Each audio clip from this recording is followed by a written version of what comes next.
सुमिरत सिद्धि होई गणनायक करिबर बदन करहूँ अनुग्रह सोई बुद्धि राशि शुभ गुण सदन बंदऊ गुरु पद पदुम परागा सुरुचि सुबास सरस अनुरागा मंगल भवन अमंगल उमा सहित जहि जपत पुरारी सुमिर शिवा शिव पाई पसाऊं बरनऊं राम चरित चित चाऊं वाणी ग्रहण जब कीन महेशा हर्षे तब सकल सुरेशा हरहि राम चरित सब आए प्रेम पुलक लोचन जल छाए कवन सो काज कठिन जग माही जो नहीं होई तात तुम पाही राम काज लगी तब अवतारा सुनता ही भयो पर्वताकारा।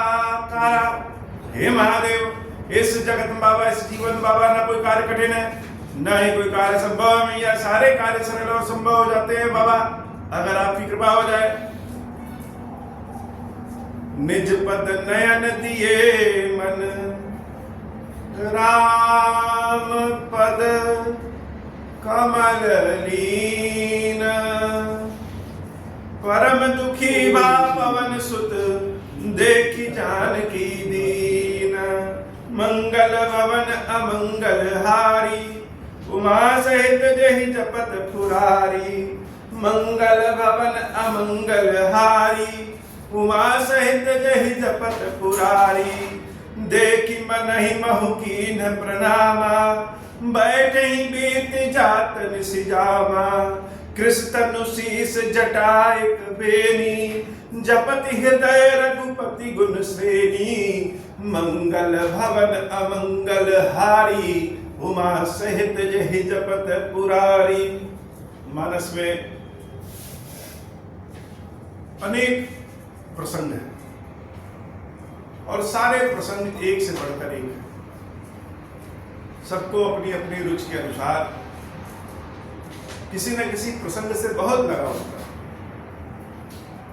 ये कह पाना कि किस प्रसंग से ज्यादा लगाव है किससे कम, यह तो बड़ा मुश्किल है। लेकिन कुछ प्रसंग वास्तव में मेरे हृदय के बहुत करीब है। अगर हम अपना अनुभव कहें, जिन प्रसंगों में एक प्रसंग जिसमें मनु जी महाराज अपने सारे राज वैभव को त्याग करके और भगवान के खोज में जाते, और जब भगवान वाणी स्वरूप में प्रकट होते हैं और कहते हैं कि बताओ मनु, तुम मेरा कौन सा रूप देखना चाहते हो, तो मनु जी महाराज समझ नहीं पाते हैं कि कौन सा रूप कहें।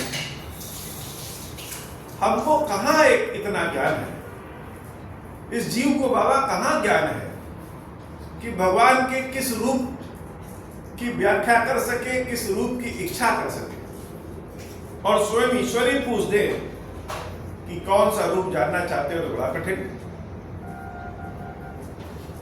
तो किसी भी कठिन काम के लिए, किसी समस्या के लिए, देवता हो, मनुष्य हो, राक्षस हो, सबसे पहले लोग कहा जाते हैं महादेव की शरण। मनु जी महाराज ने कहा कि हे नाथ, हमको आपके उस स्वरूप का दर्शन करना है जो स्वरूप भगवान शंकर के हृदय में विराजित है, जिसकी वंदना वो किया। तो ये मनु जी महाराज का प्रसंग। ऐसे ही एक प्रसंग है जब लक्ष्मण भैया अरण्य कांड में भगवान श्री राम से ईश्वर, जीव, विद्या, अविद्या आदि के बारे में प्रश्न करते हैं। यह प्रसंग इसलिए बहुत हमारे हृदय करीब है कि न जाने कहां कहां से लोग आकर के और भगवान श्री राम के दर्शन कर लेते थे, भगवान श्री राम का आशीर्वाद प्राप्त कर लेते थे, भगवान श्री राम का कुशल क्षेम पूछ लेते थे और स्वयं का बता देते थे। वार्तालाप हो जाता था, सत्संग हो जाए। लक्ष्मण जी महाराज सदैव राम के साथ रहे, लेकिन उनको कभी फुर्सत ही नहीं मिलता था कि अपनी बात वो भगवान से कह सके। फुर्सत का मतलब वो समझ ही नहीं पाते थे कि हम क्या कहें। और राम जी की सेवा में उनकी दिनचर्या ऐसी रहती थी कि उनको समय ही नहीं मिल पाता। बड़े मुश्किल से एक बार समय मिला। जैसे यहाँ पे खीरेश्वर महादेव के यहाँ आते हैं बाबा की सेवा करने, बाबा का अभिषेक करने, बाबा को कथा सुनाने। वो आते तो हम नित्य हैं, दर्शन भी नित्य पाते हैं, लेकिन अपने मन की बात को कहने का समय ही नहीं मिलता, हृदय की बात को कहने का समय ही नहीं मिलता। समय कैसे मिले? क्योंकि दिनचर्या तो सब फिक्स है। किस समय महादेव जी का अभिषेक करना है, इस समय श्रृंगार करना है, इस समय कथा सुनाना है, इस समय भोग लगाना है, इस समय पगड़ी पहनाना है। अब हम इन सारे कामों को छोड़ करके अगर अपने मन की बात, हृदय की बात कहने लगे तो लगता है कि हम तो स्वार्थी हो गए। जो जिस काम के लिए महादेव ने हमको रखा है उस काम को छोड़ करके बाकी सारा काम कर लेते हैं। समय ही नहीं मिलता। ऐसे ही लक्ष्मण जी को भी समय नहीं मिलता था अपने हृदय की बात करने। दूसरी बात यह भी रहता है कि जब भगवान के समक्ष हैं तो उनसे कहना क्या हुआ तो सारी बात जानते हैं। तो हम कहते क्यों हैं? तो कहते भगवान की संतुष्टि के लिए नहीं, कहते अपनी संतुष्टि के। तो हृदय की बात, मन की बात कोई भक्त भगवान को बताए तो कैसे बताए, कहे तो कैसे कहे, समय ही नहीं। तीसरा प्रसंग है जब हनुमान जी महाराज पहली बार प्रभु श्री राम से मिलते हैं और हनुमान जी के जो प्रश्न होते हैं वह प्रश्न भगवान राम के बाण से ज्यादा तीखे। जब हनुमान जी को राम जी देखते हैं और देखने के बाद मानो विलाप करते हैं। राम कभी रोते नहीं। सारे लोग राम जी के पास आकर के अपने कष्ट को कहते हैं, राम जी सबके कष्ट को दूर करते हैं, लेकिन राम जी के हृदय का कष्ट, अपने हृदय का कष्ट वो कहें किससे? जानकी के न रहने से जो वियोग जनित कष्ट है, एक तो हृदय का वियोग, ऊपर से जो कर्म का वियोग कि जानकी हमारी जिम्मेदारी है, उनकी अब रक्षा नहीं कर पाए, राम होकर के नहीं कर पाए, धनुष बाण रख करके नहीं कर पाए। और क्यों नहीं कर पाए? क्योंकि सोने की लालच आंखों में धंस गई थी। यह कष्ट जो गलती से गलती हो जाती है, हम सब व्यक्तियों से, मनुष्यों से बहुत बार गलती से गलती हो जाती है। हम किसी मोह में, किसी लालच में, किसी अज्ञानता में ऐसी गलती कर जाते हैं जिसको बहुत विचित्र तरीके से भोगना पड़ता है। तो जब ब्राह्मण वेशधारी हनुमान जी महाराज को राम देखते हैं, जेठ की दोपहरिया में उनका पैर उन पत्थरों पे जो जलता है उससे ज्यादा हृदय में तपिश है, तो हनुमान जी महाराज को देख करके ही राम रोने लगते हैं। और जब रोने में अपना परिचय बताते हैं तो परिचय क्या बताते हैं कि दशरथ के हम दोनों पुत्र हैं, राम और लक्ष्मण। हमारे साथ एक सुकुमारी भी थी, सीता, जिसका हरण राक्षसों ने कर लिया था, अपने पिता की आज्ञा को मान करके हम जंगल आए। यह है तो 3 लाइन की बात, लेकिन बड़ा घोर। हम पुण्य करते रहे, धर्म के मार्ग पे चलते रहे, और उसका फल अगर प्रतिकूल मिलता रहे, तो साधु से साधु व्यक्ति भी एक समय ऐसा आएगा कि उसके हृदय में अविश्वास आ जाता है, क्रोध आ जाता है अपने कर्मों के प्रति। तो पिता के कहने पे हम जंगल आए। कहने का अर्थ यह है कि हम तो धर्म को मान करके जंगल आए थे, और बदले में मेरे साथ क्या हुआ कि हमारी जानकी का हरण हो गया। कोई तो हो जिसके समक्ष हम अपनी बात कह सके। और दूसरी तरफ हनुमान जी के प्रश्न, मोर न्याव में पूछा साई, तुम पूछहु कस नर की नाई। ये जो हनुमान जी का प्रश्न है, अरे हम तो बंदर हैं, माया मोह लालच में पड़े। हे नाथ, आप तो भूल गए, लेकिन आप तो साक्षात परम ब्रह्म नारायण होने के बाद आप हमको क्यों भूल गए कि मैं हनुमान आपका सेवक। मोर न्याऊ में पूछा साई, तुम पूछहु कस नर की नाई। राम इस प्रश्न का उत्तर नहीं दे पाते। भक्तों के कुछ प्रश्नों का उत्तर भगवान के पास है ही नहीं। वास्तव में बहुत सारे प्रश्नों का उत्तर होता ही नहीं। उन प्रश्नों का उत्तर कैसे होता है? अपने हृदय के स्पर्श से, अपने हाथों के स्पर्श से। हनुमान जी को राम अपने हृदय से लगा लेते हैं। शब्दों से इस प्रश्न का उत्तर नहीं दे सकते, हृदय की धड़कन से इस प्रश्न का उत्तर दे सकते थे। तो सेवक तो स्वामी के भरोसे रहता है, जैसे छोटा सा बच्चा अपनी मां के भरोसे रहता है, वैसे ही सेवक तो स्वामी के भरोसे। उसे क्या पता कौन सा कर्म अच्छा है, कौन सा कर्म गलत है, कौन से ग्रह पीड़ित हैं, कौन से ग्रह ठीक है, क्या पुण्य है, क्या पाप है। सेवक तो स्वामी के भरोसे है नाथ। और सेवक अपने कर्मों को भूल सकता है, स्वामी कैसे भूल जाएंगे। यह प्रकरण हृदय के बहुत करीब है।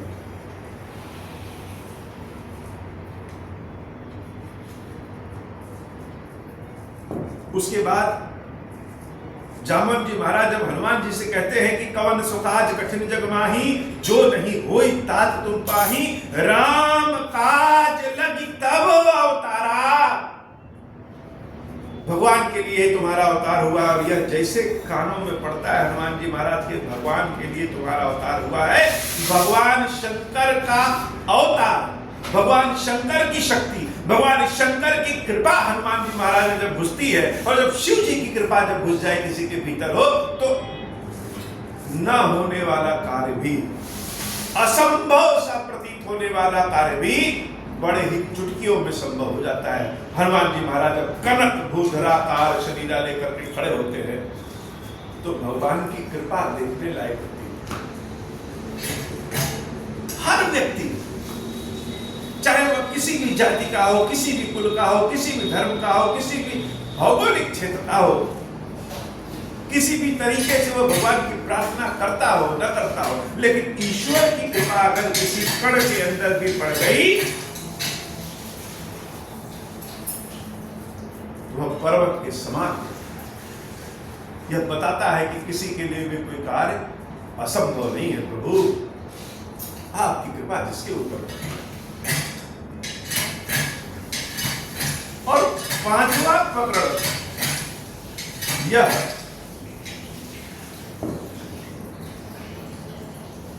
कि जब हनुमान जी महाराज विभीषण जी महाराज से युक्ति पूछ करके जानकी माता का दर्शन करने जाते।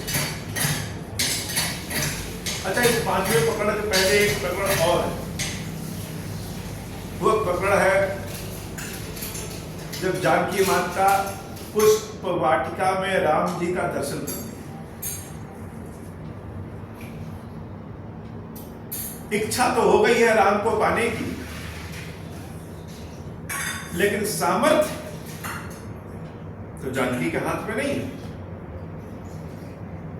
जो भगवान शंकर के धनुष को तोड़ेगा वही जानकी से विवाह करेगा। पहली बार मन में घुटन हुआ कि मेरे पिता इतने बुद्धिमान होने के बाद भी ऐसी कठोर प्रतिज्ञा क्यों किए। और जब ऐसी कठोर प्रतिज्ञा कर रहे थे तो उनके जो मंत्री लोग हैं वो कहाँ थे। एक तरफ पिता का कठोर प्रतिज्ञा, दूसरी तरफ भगवान शंकर का कठोर धनुष, और तीसरी तरफ बहुत कोमल से राम, इनके बीच में सीता का प्रेम। तो जब अपना सामर्थ्य काम नहीं करता तो ईश्वर का सामर्थ्य काम करता। जैसे हनुमान जी महाराज को भगवान शंकर की कृपा हो गई कि कनक भूधराकार शरीरा ने लिया, वैसे ही जानकी मैया जब पार्वती मैया के मंगला गौरी स्वरूप के पास गई दर्शन करने और उनसे विनती किया, प्रार्थना किया हृदय की गहराइयों से कि जय जय गिरिवर राज किशोरी, और पार्वती मैया की जब कृपा मिली ना, लोग कहते हैं कि भगवान शंकर के धनुष को राम जी ने तोड़ा।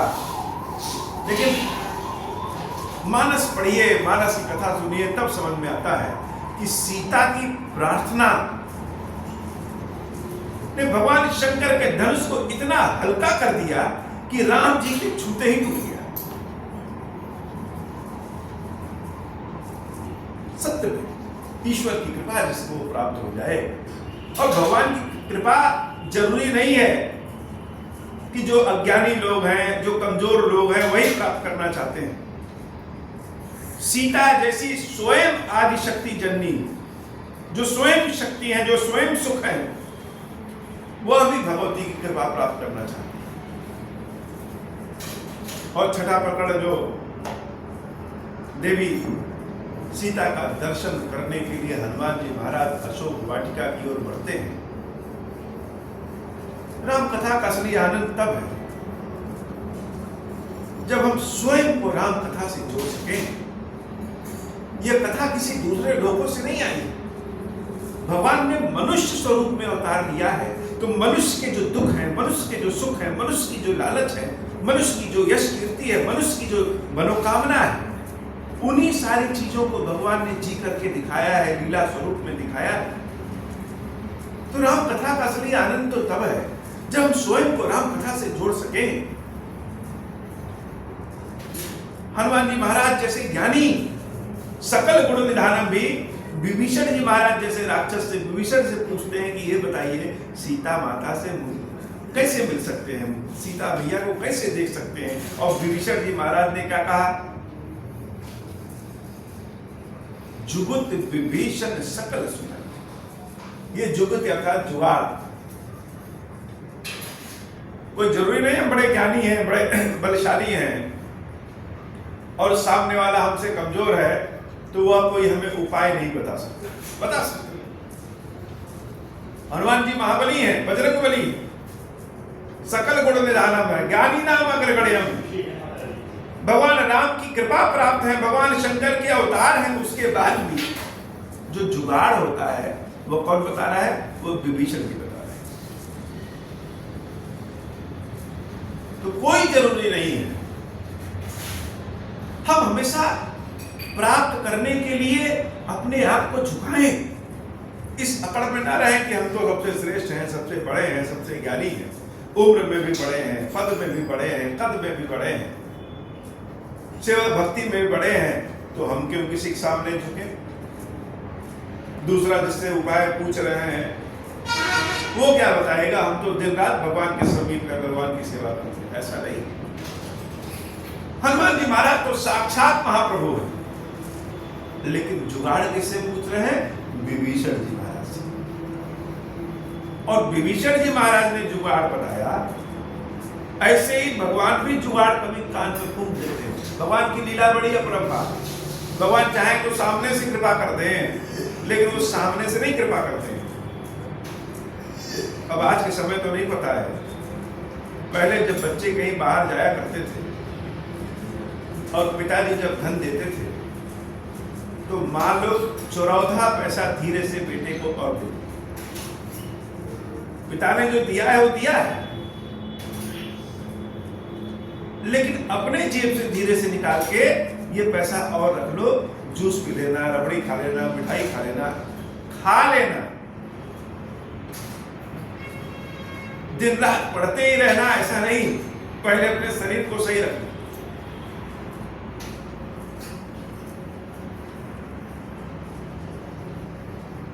ऐसे ही ईश्वर भी है, भगवान भी तो तुम्हें माता च पिता, तुम्हें वही पिता वही माता। कोई उपाय, कोई तरीका जब अपने भक्त को बताना होता है, वो जब कृपा कर दें तो सामने से कृपा कर दें, किसी चीज की आवश्यकता ही नहीं है। लेकिन जो उन्होंने सिद्धांत बनाए हैं, जो प्रकृति बनाई है, जो नियमावली बनाई है, उसका पालन ईश्वर भी करते हैं। तो क्या करेंगे? किसी तीसरे के माध्यम से कान फूंक देंगे, ये काम ऐसे कर लो, ये काम ऐसे कर लो, ये काम ऐसे कर लो। प्रभु स्वयं श्रेय नहीं लेना चाहते। तो जुगुत विभीषण उपाय जो है, जो जुगाड़ है, सकल सुनाई, सारा उपाय बता दिए, कैसे जाओ ऐसे जाओ। तब जानकी मैया के दर्शन होंगे और चले हो पवन सुत विदा कराई। हनुमान जी महाराज ये नहीं कहे कि ठीक विभीषण जी हम चल रहे हैं फिर मिलते हैं, नहीं, विदा कराई।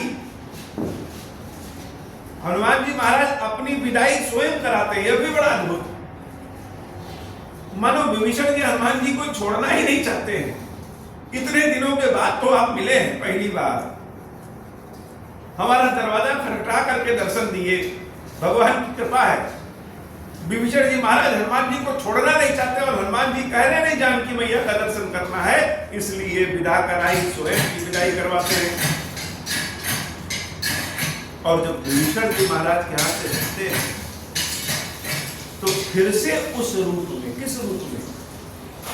करी सोई रूप गयौ पुनि कहवा वन अशोक सीता। सूक्ष्म रूप में अपने को बना करके सीता माता जिस अशोक वाटिका में रहती हैं, उस अशोक वाटिका की ओर हनुमान जी महाराज प्रस्थान। यह जो प्रकरण है, हृदय बहुत मानो लगता है। अब हम स्वयं को तो नहीं कह सकते कि मेरा कभी कोई जन्म हुआ होगा तो हम किसी जन्म में हनुमान होंगे, ऐसा तो नहीं कह सकते। लेकिन मान लीजिए कि जैसे हम लोग के बाल में जुए रहते हैं, जुए, बहुत सारे बांदरों को हमने देखा है, एक बंदर दूसरे बंदर का जुआ निकालता है। हो सकता है कोई ऐसे ही परजीवी हम हनुमान जी के शरीर में रहे और हनुमान जी महाराज जब सीता माता की ओर बढ़ रहे हैं, उनकी हृदय की धड़कनें बढ़ गई। जो बजरंग बली है वो भी माता के दर्शनों के लिए जब पास पहुंचते हैं तो उनके हृदय की धड़कन बढ़ रही है। इस कथा को हम जब तक महसूस अनुभव नहीं करेंगे, यह कथा समझ में नहीं आएगी। और जब धीरे धीरे हनुमान जी महाराज जानकी माता के पास पहुंचते हैं और जानकी मैया दूर से दिखती हैं, दूर से जब देखा हनुमान जी महाराज ने तो क्या देखा? देख मन ही महु की न प्रणाम। जान गए कि जानकी माता है, दूर से ही प्रणाम कर लिया। हम किसी मंदिर को जैसे देख के दूर से ही प्रणाम कर लेते हैं, दूर से ही प्रणाम कर लिया, मन ही मन में प्रणाम कर लिया। लेकिन जब थोड़ा सा और पास पहुंचे और जानकी माता के स्वरूप को देखा तो हनुमान जी महाराज क्या होगा? बैठे ही बीत जात ऋषिजामा। वो हनुमान जी महाराज जिनके पास अतुलित बल आकर के जो आसमान में उड़ने लगते हैं, पहाड़ों पे चढ़ जाते हैं, समुद्र को लांघ जाते हैं, वो हनुमान जी के पास इतना बल नहीं बचा कि वह उठ करके खड़े हो सके। जानकी मैया की स्थिति को देखते ही बैठी बीत जात निशिजामा, हाथ पांव जैसे जम गए। जानकी मैया को देखते ही उनके सारी शक्ति ही समाप्त हो गई। क्यों? माता को देख करके तो प्रसन्नता मिलनी चाहिए।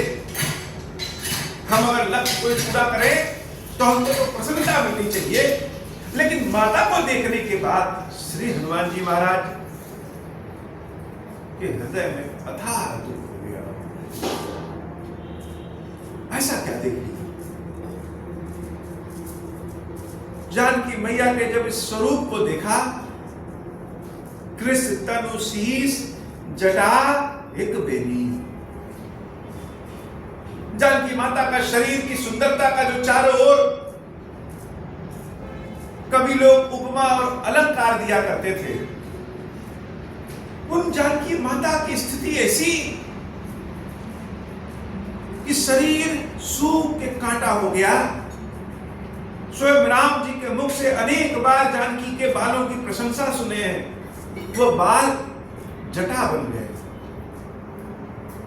और सिर्फ यही नहीं हुआ, जपति हृदय रघुपति श्रेणी, उसके बाद जानकी क्या कर रहे हैं? राम राम राम राम राम राम जप रही, सिर्फ नाम नहीं जप रही, जपति हृदय रघुपति गुण श्रेणी।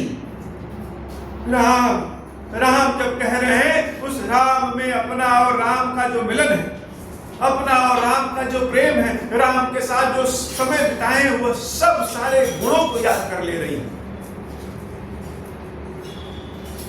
जपति हृदय रघुपति गुण श्रेणी, जिससे हम प्रेम करें, जिसकी हम पूजा करें, जो हमारे आराध्य हैं, जिनको हमने सदैव देखा है कि दूसरों के ऊपर कृपा करते हैं। अगर आज वह इस स्थिति में आ जाए, देख के अथाह दुख होता है। अथाह दुख हुआ हनुमान जी महाराज को। जानकी माता किस स्थिति में बैठी? निज पद नयन दिए मन, माता अपनी आंखों को अपने ही चरणों में लगा रखी, लेकिन मन कहां है? मन राम पद कमल लीन, लेकिन मन उनका जो राम जी के चरण कमल के समान है उसमें लीन हो गया। बड़ी अद्भुत स्थिति। हम लोग कभी कभी देखते तो कुछ और है, लेकिन सोचते कुछ और। प्राय जब हम गंभीर चिंतन में रहेंगे तो हाथ में हम कलम लिए रहेंगे या कुछ लिए रहेंगे, ऐसे गोल गोल गोल गोल बनाते रहेंगे। इसका मतलब यह नहीं कि हम गोल गोल बना रहे हैं, इसका मतलब यह होता है कि हम बनाते गोल गोल रहे हैं, लेकिन हमारा मन कुछ और सोच रहा है। तो जानकी मैया अपनी आंखों को अपने ही पैरों में लगा रखी, लेकिन मन राम पद कमल लीन, राम राम राम राम राम। ऐसी स्थिति की जानकी मैया जब देखी, ऐसी स्थिति को जब हनुमान जी महाराज देखे तो क्या हो गया? परम दुखी भा पवन सुत। मानस के जो शब्द का प्रयोग है बड़ा अतुलित अद्भुत। जिस शब्द को जहां रखना चाहिए वह शब्द वही है, उसको हटाया नहीं जा सकता। लिखा है परम दुखी भा पवन सुत, यह भी कह सकते थे परम दुखी भा हनुमान, नहीं पवन सुत क्यों कहे? पवन के भीतर अद्भुत वेग होता है, वो स्थिर नहीं होता। पवन तो हमेशा चलता ही रहता है, अगर स्थिर हो जाए तो लोगों का जीना मुश्किल हो जाए। एक ही बार तो पवन देव स्थिर हुए थे जब इंद्र देवता ने वज्र से हनुमान जी महाराज के हनु अर्थात टुड्डी को टेढ़ा कर दिया। सारा संसार त्राहिमाम कर रहा था, सबने आकर के हनुमान जी को आशीर्वाद दिया, तब पवन देव चले। तो सदैव चलायमान शक्तिशाली पवन देवता के जो पुत्र हैं हनुमान जी, वह भी बजरंग बली है। ऐसा शक्तिशाली व्यक्ति एक जगह स्थिर हो जाए, दुखी हो जाए, यह संभव तो नहीं। पूरे मानस में हम पढ़ लें, कभी भी हनुमान जी महाराज इस तरीके से दुखी नहीं। स्वयं जब भरत जी ने उनको बाणों से आहत कर दिया था, जब संजीवनी पहाड़ लेके आ रहे थे, तो भी हनुमान जी महाराज दुखी नहीं थे, राम राम करके मूर्छित थे। लेकिन हनुमान जी महाराज आज जानकी मैया को देख करके इतने दुखी हो गए, और यह दुख जब वापस पहुंचते हैं प्रभु श्री राम के पास, उनके चरणों में गिर करके ही मिटता है। तो पवन सुत अर्थात पवन जैसा वेग रखने वाला व्यक्ति भी ऐसे दुखी में तीन हो गया। हम सब मनुष्यों की क्या हालत होगी बाबा। हनुमान जी महाराज जब ऐसे दुख में दुखित हो गए और कुछ नहीं कर पा रहे हैं, हम सब तो पापी व्यक्ति हैं, सांसारिक लालची व्यक्ति हैं, तो दुखों में पड़ जाएंगे तो कैसे काम कर पाएंगे। भगवान का नाम ही भूल जाएगा दुखों में। रहीमदास जी लिखते हैं, सुख में सुमिरन जो करे तो काहे को दुख होए। बात सही, लेकिन हम भक्तों के साथ उल्टा है। हम लोग सुख में भगवान का बड़ा सुमिरन करते हैं, दुख में कर ही नहीं पाते। हाथ पैर उठता नहीं है, शरीर अस्वस्थ हो जाता है, दिमाग काम नहीं करता है। हनुमान जी महाराज वही दुखी हो गए। परम दुखी भाव पवन सुत देख जानकी दीन। ऐसी दीनता की स्थिति में जब जानकी माता पड़ी है तो उनको देख करके दुख हो ही जाएगा। राम कथा का असली आनंद तब है जब हम स्वयं को राम कथा से जोड़ सके। बार बार कहते हैं, अब क्या करें। किसी तरह हनुमान जी महाराज ने संभाला अपने आप को, और जानकी मैया जिस अशोक वाटिका में, जिस अशोक के पेड़ के नीचे बैठी है, हनुमान जी महाराज उसी अशोक के पेड़ पर पत्तों के पीछे छिप गए। सोचिए कितना सूक्ष्म रूप बना लिए हैं। अशोक के पत्ते कोई बहुत बड़े तो होते नहीं, उन पत्तों के पीछे हनुमान जी महाराज छुप गए। क्यों? जानकी माता की स्थिति हम देख तो रहे हैं, लेकिन वास्तविक स्थिति तो तब पता चलेगा जब कुछ देर ऐसे ही देखते रहेंगे। तरु पल्लव महुरा लुकाई करई विचार करम का भाई। पत्तों के पीछे छिप करके बस विचार कर रहे हैं, क्या करें। हम सब भी कभी कभी विचार करते हैं, क्या करें, ऐसा कौन सा काम करें या काम हो जाए या कष्ट दूर हो जाए। हनुमान जी महाराज विचार कर रहे हैं कि क्या करें कि जानकी मैया के कष्ट को दूर कर सकें। ऐसा कौन सा काम करें, अभी विचार ही कर रहे हैं, तब तक क्या देख रहे हैं। तई अवसर रावण कहावा, संग नारी बहु किए बनावा, बहु विधि खल सीत ही समझावा, साम दान भय भेद दिखावा, कह रावण सुन सुमुख सयानी, मंदोदरी आदि सब रानी, तब अनुचरी करम पन मोरा, एक बार बिलोकी ममोरा, तृण धरि ओट कहति बैदेही, सुमेरी अवधिपति परम सने। रावण अपने पूरे दल बल के साथ आता है, रानियों के साथ आता है, और जानकी मैया को डराता धमकाता है, कहता है बहु विधि खल सीत ही समझा, अनेक विधियों से समझाता। क्या कि जानकी एक बार केवल मेरी ओर देख भर लो, केवल देख भर लो। देखने से क्या होगा, ये सारी रानियां जो है सबको तुम्हारी दासी बना देंगी। मात्र एक बार देख भर लो। इतना बलशाली रावण जो कैलाश को हिला सकता है, वह देवी जानकी को नहीं हिला पा रहा है, उनके मन को नहीं हिला पा रहा है। क्यों? क्योंकि मन राम पद कमल लीन, मन तो राम जी के चरणों में कमल लीन। और जानकी मैया क्या कहती है? जानकी मैया अपने और रावण के बीच में एक तिनका उठाती है, और तृण धरि ओट कहत बैठे। क्यों? जैसे अपने और रावण के बीच में एक तिनका रख दिया, और यह बताना चाहते हो कि हे रावण, सुमेरी अवधपति परम सली। बड़े स्नेह से अपने राम जी का सुमरण करके कहना चाहती हो कि हे रावण, मेरे राम के समक्ष तुम्हारी यह स्थिति तिनके के समान है, बोल चाहे तुम जितना भी। रे मूर्ख रावण, जुगनू के प्रकाश से कहीं कमल खिलता है? सुन दसमुख खद्दोत प्रकाशा, कबहु की नलिनी करे विकासा। अस मन समुझ कहति जानकी, खल सुधि नहीं रघुवीर बानकी। रे मूर्ख, इतने ही अगर बलशाली थे तो राम के रहते हुए मेरा हरण करके दिखाते। शायद तुम राम जी के बाणों से बारे में भी जानते नहीं। सट सुने हरि आने ही मोही, अदब निलज्ज लाज नहीं तो ही। मंगल भवन मंगलहारी, उमा सहित जय जगत पुरारी। आप ही सुनि खद्दोत सम, राम ही भानु समान। रावण जब जानकी के मुख से सुनता है, स्वयं को जुगनू और राम जी को सूरज के समान जब सुनता है, परश वचन सुनि काढ़ियसी बोला अति किसियान।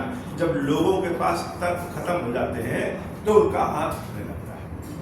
भगवान शंकर ने जो चंद्रहास नामक तलवार दिया है, उस तलवार को उठा करके जानकी को मारने के लिए आगे बढ़ता है। सीता तय मम कृत अपमाना, कटिहु तव से कठिन कृपाना। नाहित सपति मानु मम बानी, सुमुखी होती न जीवन हानि। श्याम सरोज दाम सम सुंदर। रे सीता, मेरी लंका में मेरी रानियों के सामने मेरा अपमान कर रही हो? मेरी बात मान लो, नहीं तो जान से चली जाओगी। ये चंद्रहास तलवार स्वयं भगवान शंकर ने हमें इसी काम सब के लिए दिया है। और जानकी मैया क्या, जैसे हम किसी बच्चे को डराना चाहें और बच्चे डरे ना, उस चाकू को पकड़ ले। जानकी मैया के भीतर भय नहीं। श्याम सरोज दाम सम सुंदर, प्रभु भुज करी कर सब दस्कंदर। सो भुज कंठ की तब असि घोरा, सुनु सट अस प्रवाणपन मोरा। चंद्रहास हरुमम परितापम, रघुपति बिरह अनिल सजातम। जानकी मैया कहती है, हे रावण, ये सीता के हाथ हमारे जो श्याम सुंदर राम जी हैं, केवल उनके ही गले में पड़ सकता है। यही मेरा सच्चा प्रण है। और हे चंद्रहास तलवार, तुम मेरा वध कर दो, क्योंकि तुम्हारे द्वारा जब मेरा वध हो जाएगा तो यह जो रघुपति के विरह का जलन है, उस विरह की पीड़ा से शांति तो मिल जाएगी। शीतल निसति बहसी वर धारा, कह सीता हरु मम दुख भारा। सुनत बचन को निमारन धावा, मैं नया कहीं नीति बुझावा। ऐसा सुनते ही रावण मारने के लिए दौड़ता है और सीता मैया उसके तलवार को पकड़ लेते हैं कि मार दो मुझे आज। मंदोदरी ने बहुत समझाया। रावण देवी जानकी को 1 महीने का समय देता है। कहे सकल निश्चरणी बुलाई, सीता ही बहु विधि त्रास हो जाई। मास दिवस महु कहा न माना, तौ मैं मारा काढ़ी कृपाना। राक्षसियों को बुलाता है, कहता है कि सीता को जितना कष्ट दे पाओ उतना कष्ट। और हे सीता, 1 महीने का समय है, 1 महीने तक, 1 महीने में अगर तुम नहीं मानी मेरी बात तो निश्चित हम तुम्हारा गला काट देंगे। भवन गयो दस्कंदर, यहाँ पिशाचिनी वृंद। सीता ही त्रास दिखावाई धर ही रूप बहुमत। रावण अपने महल चला जाता है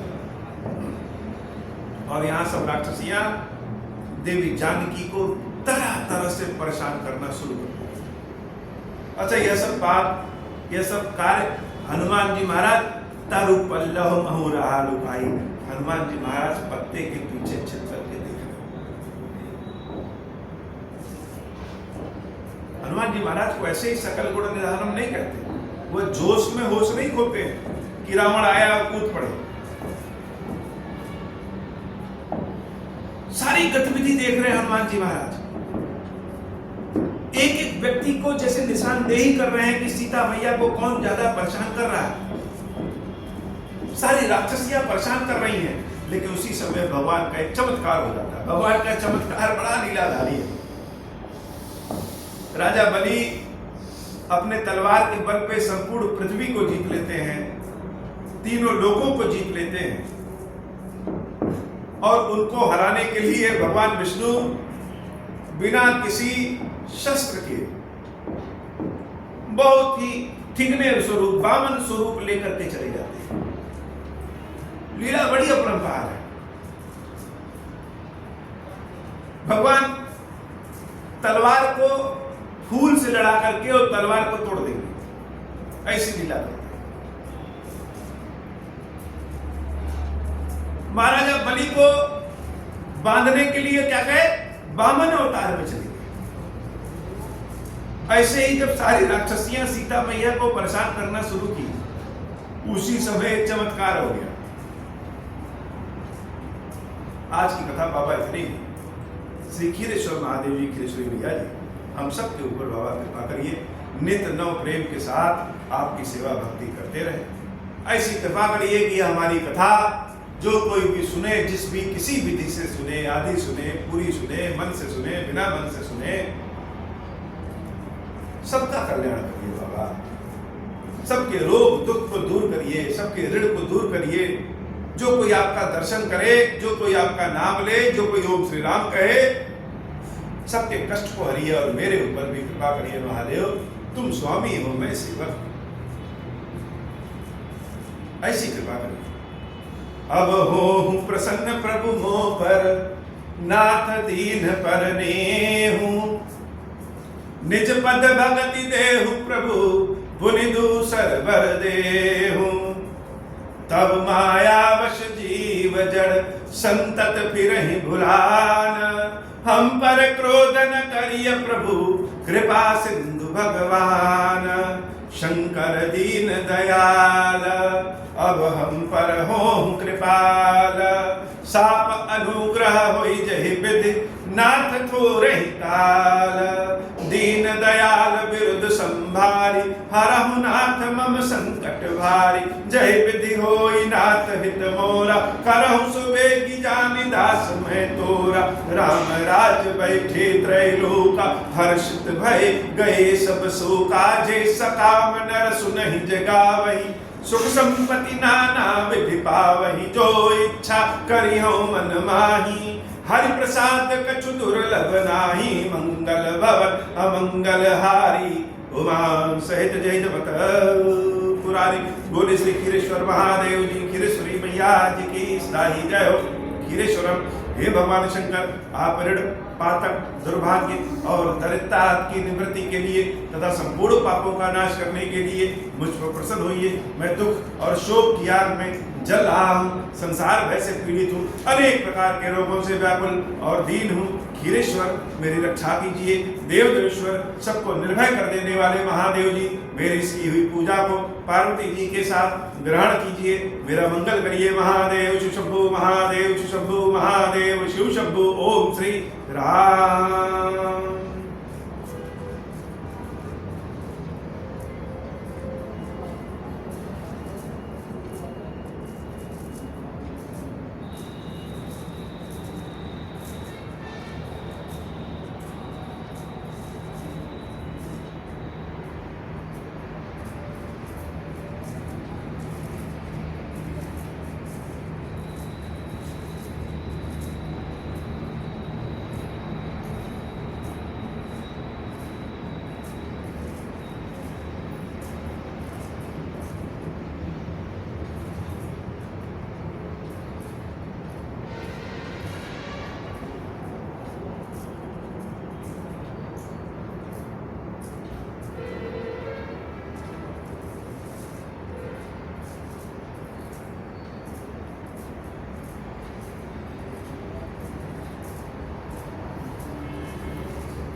ओम श्री राम बाबा, ओम श्री राम, ओम श्री राम मैया, ओम श्री राम, ओम श्री राम बाबा, ओम श्री राम, ओम श्री मैया, ओम श्री राम, ओम श्री राम बाबा, ओम श्री राम, ओम श्री राम मैया, ओम श्री राम।